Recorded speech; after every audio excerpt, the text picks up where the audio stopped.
নমস্কার বন্ধুরা, আজকে আমি তোমাদের জন্য খুব সহজেই সিনারি আঁকার একটা সুন্দর কৌশল নিয়ে চলে এসেছি।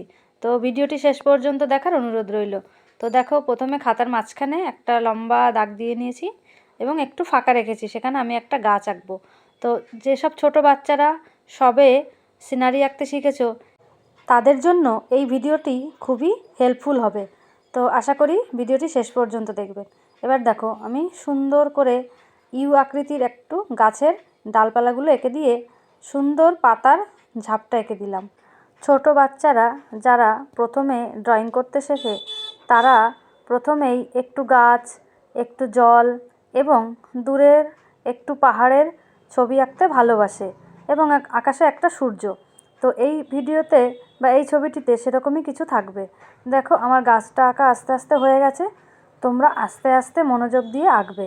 এবার গাছের পাশে আমি একটু ঢেউ খেলানো বন্ধুর প্রকৃতির একটু ভূমি এঁকে দিলাম এবং একটু খাঁজকাটা জলের ধাক্কায় এগুলো ভেঙে গেছে সেরকমই কিছু বোঝানোর জন্য।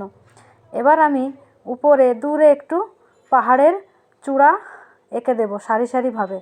দেখো, আস্তে আস্তে তোমরা আমি যেভাবে কালার করেছি তোমরা তোমাদের পছন্দের মতো কালার করতে পারো। আমি তোমাদের একটু ধারণা দেওয়ার জন্য এই কালারগুলো করেছি। এবার আস্তে করে পাহাড়ের উপরে একটা সূর্য এবং তার চারপাশে একটু আলোর ছটাগুলো আমি এঁকে দেবো।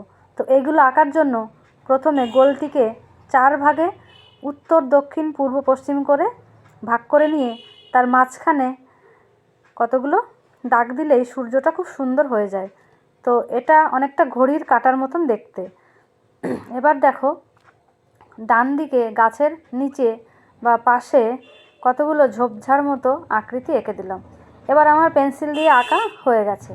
এবার আমি কালো রঙের স্কেচ পেন দিয়ে এটিকে আবার নতুন করে আঁকবো।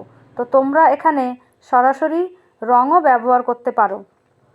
আমি এরকম করেছি তোমাদের বোঝানোর জন্য। তো তোমরা সরাসরি এখানে রং ব্যবহার করলে দেখতে আরও সুন্দর লাগবে। দেখো, আস্তে আস্তে এগুলো এঁকেছি। এবার যখন তোমরা এটাকে অয়েল পেস্টাল বা অন্য রং দিয়ে করবে একটু সাবধানে সরু করে আঁকার চেষ্টা করবে। এবার নিচের ঝাড়িগুলোকে এঁকে দেবো। তো বন্ধুরা, ভিডিওটি ভালো লাগলে আমার চ্যানেলটিকে অবশ্যই সাবস্ক্রাইব করে আমার পাশে থাকার চেষ্টা করবে এরকম আরও অনেক সুন্দর সুন্দর ভিডিও দেখার জন্য। তো দেখো, আমার এটা হয়ে গেছে। এবার আমি গাছটিকে কালো রং দিয়ে স্কেচ করব। এবার চলে আসি গাছের কাছে। তো আমি গাছের 3টে ডাল এঁকেছিলাম। তো প্রথমে গাছের আউটলাইনটা এঁকে নিয়ে ইউ আকৃতির দুপাশে করে ডালগুলোকে এবং পাতার যে ঝাড়ি বা ঝাপটাগুলো এঁকেছিলাম সেগুলো করে দেবো। এবার গাছের নিচের দিকে আউটলাইনগুলো আস্তে আস্তে করছি। তো এগুলো খুবই আস্তে আস্তে, খাঁজগুলো যাতে সুন্দর করে বোঝা যায় সেই জন্য আস্তে আস্তে করতে হয়। গাছের পাতার কোনাগুলো খাঁজকাটা হলে গাছটিকে দেখতে আরও সুন্দর লাগে। এবার পাহাড়ের চূড়াগুলোকে আমি সুন্দরভাবে ঢেউ খেলানো করে কালার করব। তো এবার দেখো, সূর্যটাকে আমি সেমভাবে আবার গোল করে নিলাম। গোল করার পরে তোমাদের বলেছিলাম যে ঘড়ির মতো, যেমন ঘড়ির উত্তর, দক্ষিণ, পূর্ব, পশ্চিম বা উপরে 12, নিচে 6, ডান দিকে এবং বাঁদিকে 9 এবং 3-এর মতো থাকে, ঠিক সেইভাবে সূর্যের ছটাগুলোকে আমি এঁকে দিয়েছি। এবার আমার হয়ে গেছে। এবার আমি রং করব। তো সূর্যটা হলুদ রঙের করেছি, তোমরা এটাকে লাল রঙও করতে পারো। এবার দেখো, আকাশটাকে আমি একটু ডিপ কালার করব। সূর্যের আলোর ছটার চারপাশে একটু সাবধানে রং করতে হবে যাতে আলোর ছটাগুলো পরিষ্কারভাবে বোঝা যায়। এবার আমি গাছটিকে যথারীতিভাবে সুন্দর করে হালকা লাইট কালার দিয়ে কালার করে দিচ্ছি। তোমরা এখানে তোমাদের কাছে যে রঙটা আছে সেই রঙটা দিয়েই করতে পারো। আস্তে আস্তে খুব সুন্দর করে করবে। গাছের পাতাগুলো আঁকা হয়ে গেলে তারপরে গাছের যে গুঁড়িটা বা লগ সেটাকে আমরা ব্রাউন কালার করব। ব্রাউন কালার আস্তে আস্তে করবে যাতে বাইরে বেরিয়ে গেলে ছবিটা দেখতে সুন্দর। তোমরা শুধু কালার দিয়ে করলে আগে চারপাশের আউটলাইনগুলো এঁকে নেবে। এদিকে যে আকাশটা বেঁচে ছিল সেখানে একটু কালার করে দিলাম। এবার পুরো আকাশটাকে আরেকবার রং দিয়ে একটু ডিপ করব।